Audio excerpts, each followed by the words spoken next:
Do you believe that everything happens for a reason? I mean, you get a little bit dangerously close to ruling out free will as a possibility. Like I certainly don't believe in predestination.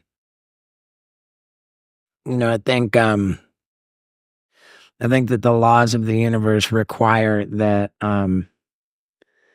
we have free will. Um, with that said, I think that on some kind of a spiritual level, the we have a blueprint for challenges that we choose to take on in our lifetime. So it gets a little bit murky where if there's free will and nothing's predetermined, then how do you have a blueprint for your life? And then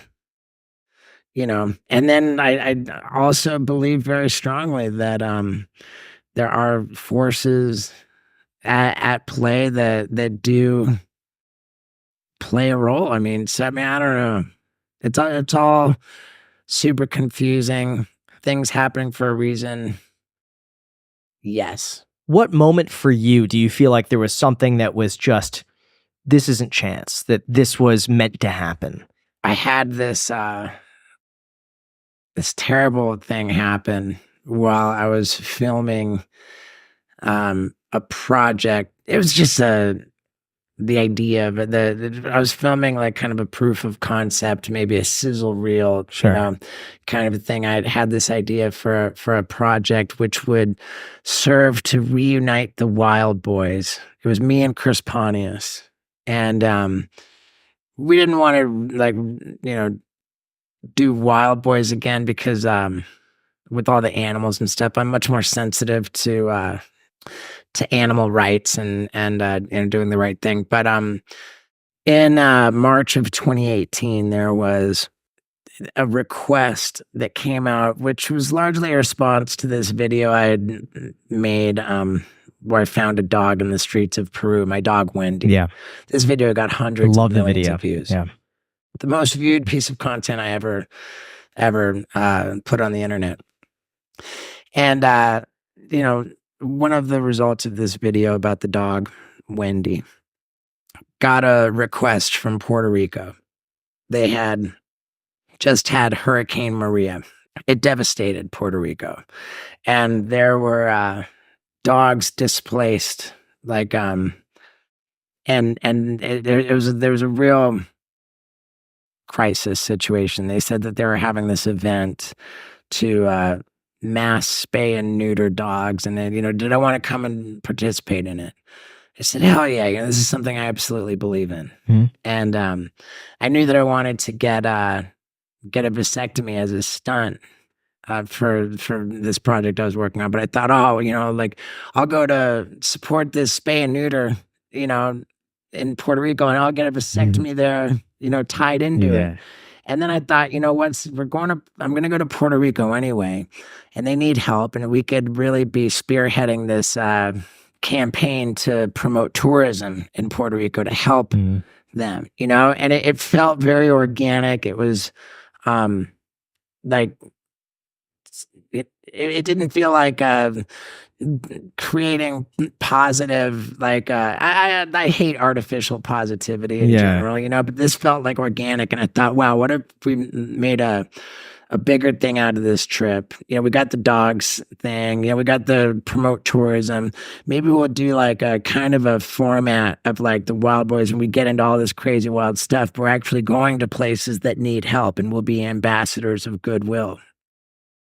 So we're there, and it's like our second day of filming, and we've got this this thing. We're gonna mess around with jet skis to show us having fun and promoting tourism, and I said let's tie ourselves together with a rope, and we'll just punch jet skis in opposite directions, boom, and get yanked off.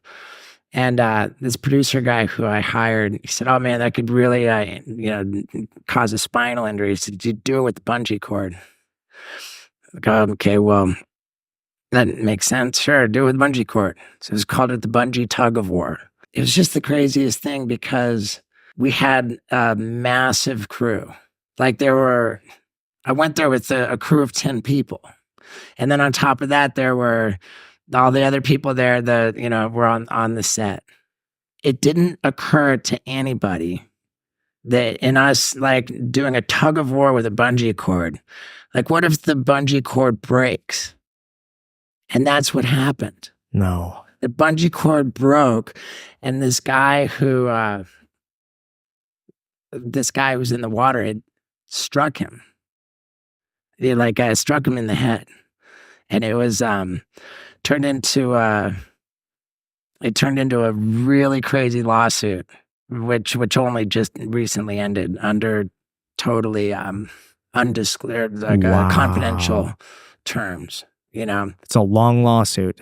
Yeah, 6 years. Yeah. 6 years, and God, just a very, very unfortunate, like for that many people to have been in that situation, like that there was some kind of the universe manipulating the situation for that to even be possible, because I just can't believe that many people were involved and nobody thought that was a possibility.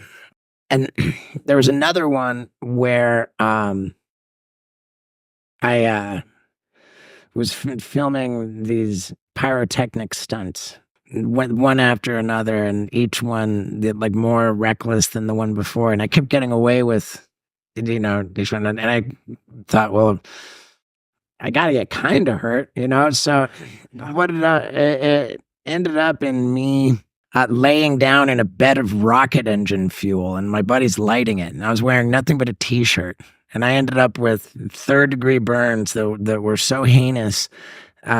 I had skin graft surgery on 15% of my body.